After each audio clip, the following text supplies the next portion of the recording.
hello, and welcome or welcome back to this week's video. I'm Courtney, and this is my life of projects where I share with you all of my crafty things, including knitting, spinning, quilting, and the occasional embroidery project, but that hasn't happened in a while. If you are new here, you may not know, but if you have been here a while, you can probably guess that I am yet again traveling for work. So I am currently in my hotel room in Washington, D.C., and it's very sunny. Like, you can see, if I barely move at all, the sun is like right in my face. So apologies for the lighting and the weird framing of this. But I got in last night, and a funny story, I got off the elevator on my floor to go to my room, and I looked to the left down the hallway, and there was one of my absolute favorite humans in the world that I work in. And I used to work with this person when I worked at a university. I literally dropped my bags and ran down the hall to hug her. And she was like, "Hey, I'm going to a quilting shop right now." And I was like, "I'm coming with you." So I dropped my bags in my room and ran out with her.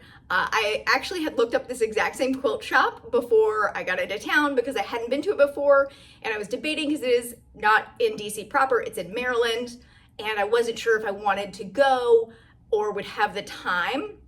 But the way the meeting worked out, I have a little bit of free time, so I got in early enough, and I happened to run into her going to the exact same quilt shop that I'd been thinking about going to.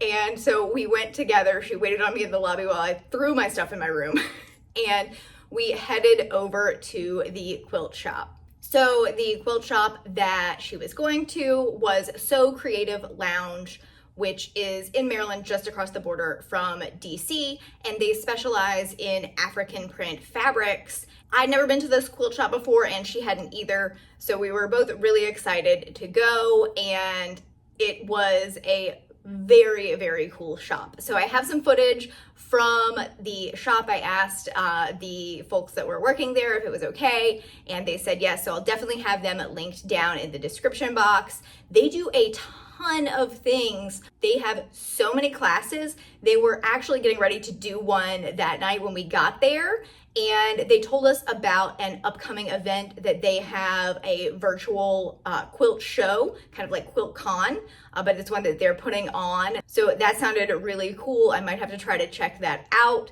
But they have classes on working with difficult fabrics.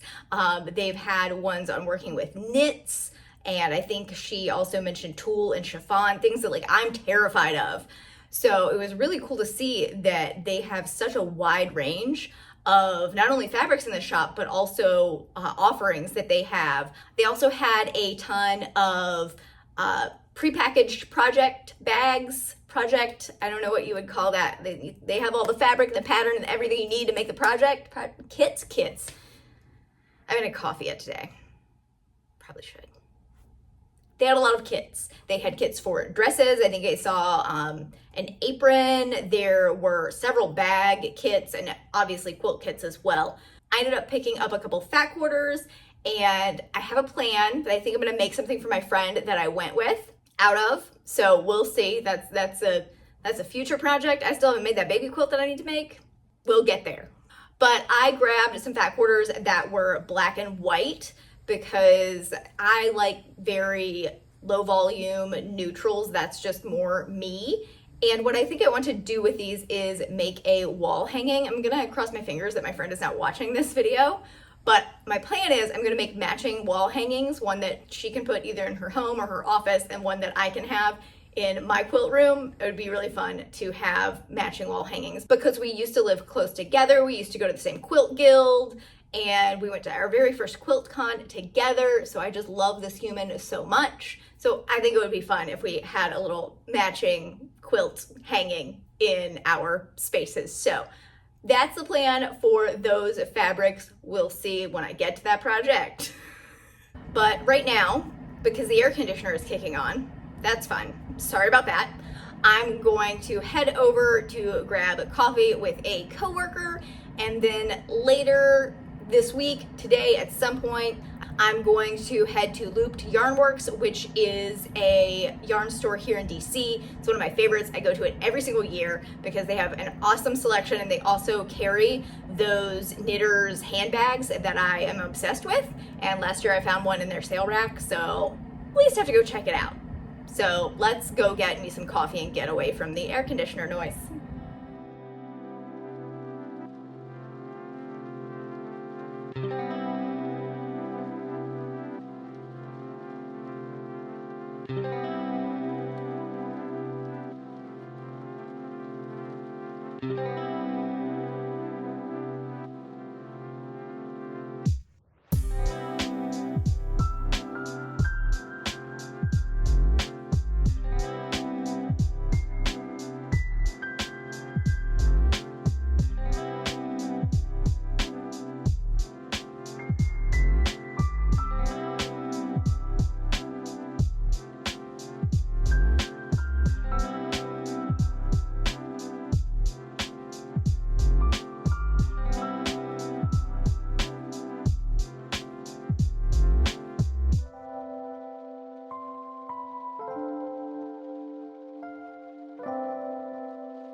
All right, so it is Saturday now, and I was super busy with the conference all week. I did manage to get to the fabric store that I already told you about. I also managed to get to Looped, both with a friend and with my boss. So a little bit later, I will show you the haul from that. I also went to a couple of bookstores because I've just been like in a reading slump. So I grabbed a couple of new books, and I have one on my Kindle that I borrowed from my library that I'm finishing right now that I'm loving. So we might have a little bookish chat later, but right now I'm going to go grab coffee with a friend, go to the last day of the conference. We've got a half day today, and then my best friend Anne is coming to pick me up in DC, and Anne has lived in Virginia her whole life. We're both from Virginia. Child has never been to a single Smithsonian museum. So I told her she had to come get me, and I'm taking her to two of my favorite museums. One is not Smithsonian, it's the International Spy Museum. It's a private museum, but it's like the best museum. So I'm taking her to that, and then we're going to go to American history because that's got a lot of the things that she would like. So I will take you along with me as we go through DC a little bit later today, and then we're gonna drive down to her house in Virginia. So I'll have some footage of that, and I will chat with you probably tomorrow when I'm awake and conscious and like recovering from the conference trip. So let's go grab breakfast, finish our conference-y things, and then show Anne DC.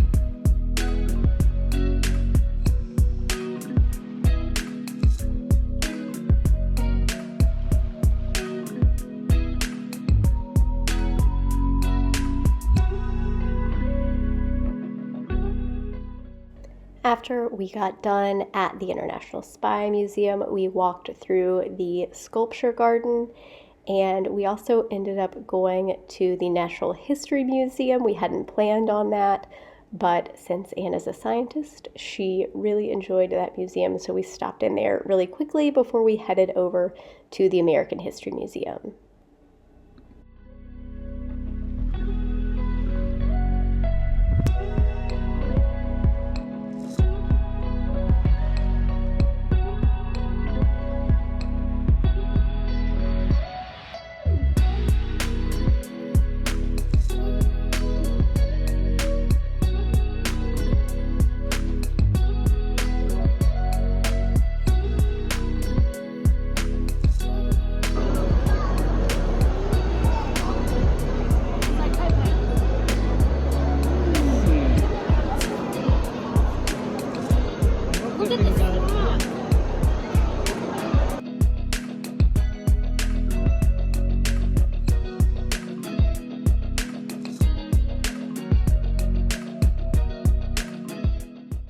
In the American History Museum, they had a couple of different Singer sewing machines. They had this older one that was really, really cute.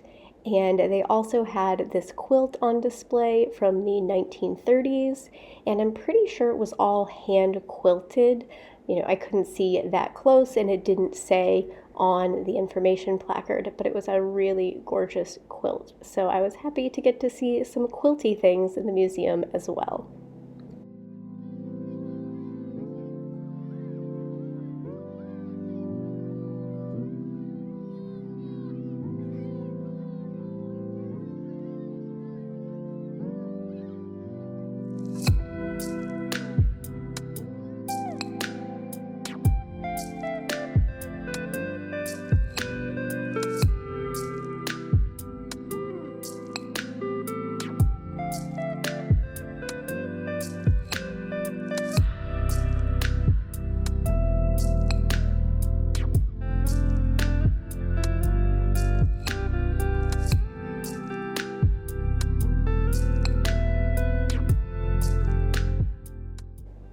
So I did get a little bit of knitting done in the car as I was watching the snow. This is really the first snow that Virginia had gotten this year, and by the next day it had all melted.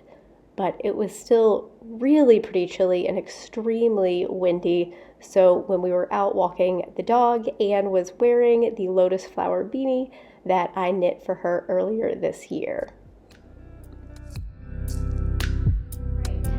So it is now Wednesday morning and I need to get the rest of this video out and edited. As you can hear, and you probably heard in some of the voiceovers, I don't sound that awesome.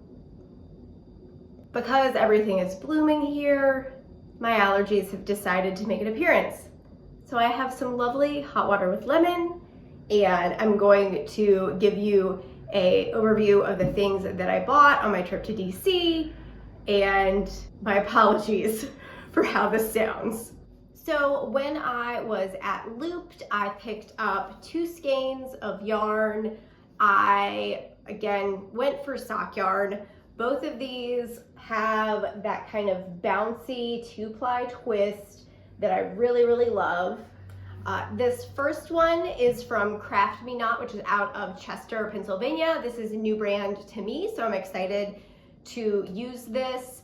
I picked a kind of neutral color because I want more solids in my wardrobe, especially with my hand knit socks, things that I can wear with any outfit. So this is kind of a grayish color, grayish beige. The actual color is lime wash. So I am probably gonna cast this on after I finish the current pair of socks, which you saw me work on a little tiny bit. That's honestly the only knitting that happened.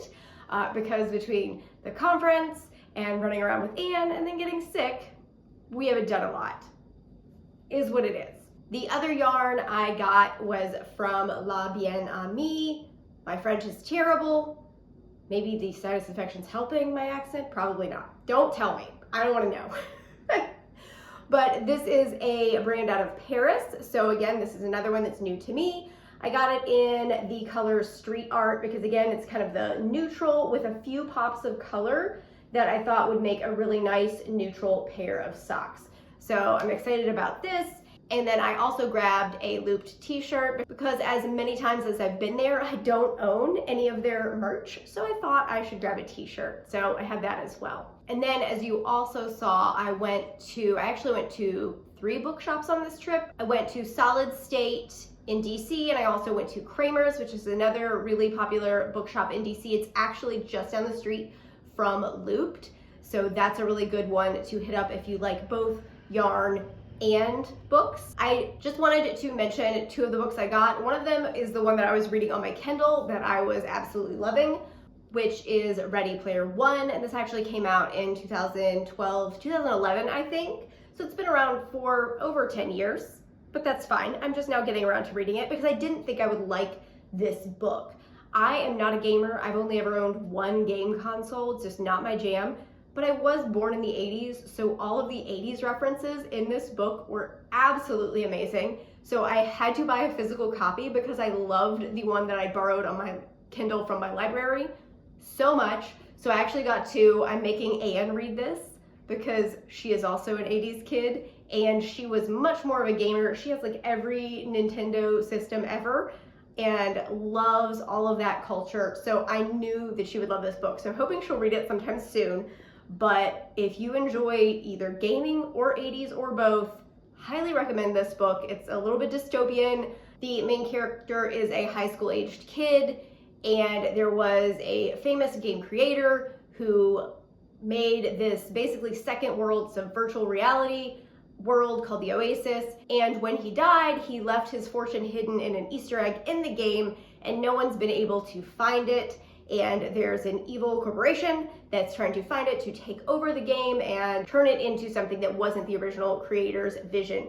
So the young high school age kid and several other gamers that are in it for the experience, that are not part of the evil corporation, are trying to find the Easter egg so that they can save the game and their world basically from the corporation that wants to take it over and monetize everything. So it's got great anti-capitalist narratives a little bit. It has a lot of diversity in the characters and a just really good fast-paced plot.